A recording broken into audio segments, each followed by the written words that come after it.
हाँ दोस्तों, तो आपको हम आज बताने जा रहे हैं मैथमेटिक्स का एक बहुत ही इम्पोर्टेंट चैप्टर है स्क्वायर।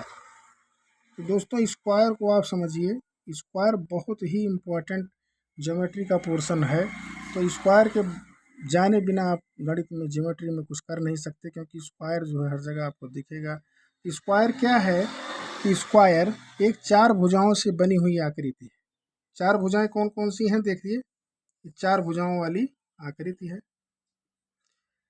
इसकी चार भुजाएं हैं दोस्तों। तो चार भुजाओं वाली आकृति जो है स्क्वायर है। मान लीजिए कि ये स्क्वायर है ए बी सी और डी। ये ए बी सी डी चार भुजाएं हैं। तो चार भुजाओं से बनी हुई आकृति जो है वर्ग कहलाती है। और चारों भुजाएं जो हैं आपस में ये बराबर होती हैं। चारों भुजाएं आपस में बराबर होती हैं। तो जैसे कौन कौन सी भुजाएं हैं, ए बी इसकी एक भुजा है ए बी, और दूसरी भुजा कौन सी है, बी सी है। A B equal to B C, B C equal to क्या है, सी डी है, सी डी इक्वल टू क्या है, ए डी है। ये चार भुजाएं हैं। मान लीजिए इनकी एक भुजा की लंबाई जो है 5 सेंटीमीटर है। तो 5 सेंटीमीटर अगर एक भुजा ए डी है तो सारी भुजाएं इनकी जो हैं 5 सेंटीमीटर हो जाएंगी। सारी भुजाएं 5 सेंटीमीटर हो जाएंगी। अब ये 5 सेंटीमीटर 5 सेंटीमीटर 5 सेंटीमीटर 5 सेंटीमीटर हो गई। इस प्रकार से ये जो वर्ग का निर्माण हुआ, सारी भुजाएं इनकी बराबर हैं।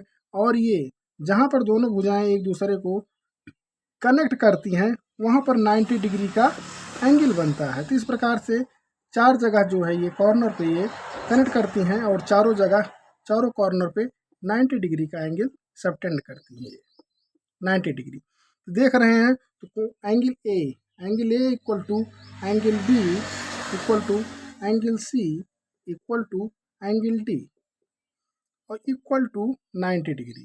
All four angles of the corner of the square is equal to 90 degree. तो इस प्रकार से देख रहे हैं वर्ग में बनने वाले चारों कोण 90 डिग्री के होते हैं और चारों भुजाएं इनकी बराबर होती हैं। तो वर्ग का एरिया के बारे में आप बात करते हैं।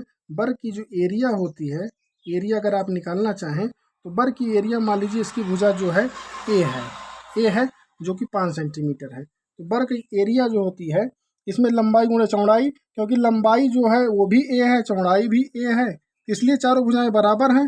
तो इसकी जो एरिया होती है वो ए इंटू ए, लंबाई भी ए है, चौड़ाई भी ए है। तो ए इंटू ए करेंगे तो ए का स्क्वायर हो जाता है। तो इस प्रकार से वर्ग का जो एरिया है उसका जो है भुजा का वर्ग हो जाता है। एरिया इक्वल टू आप क्या लिख सकते हैं, भुजा का वर्ग है।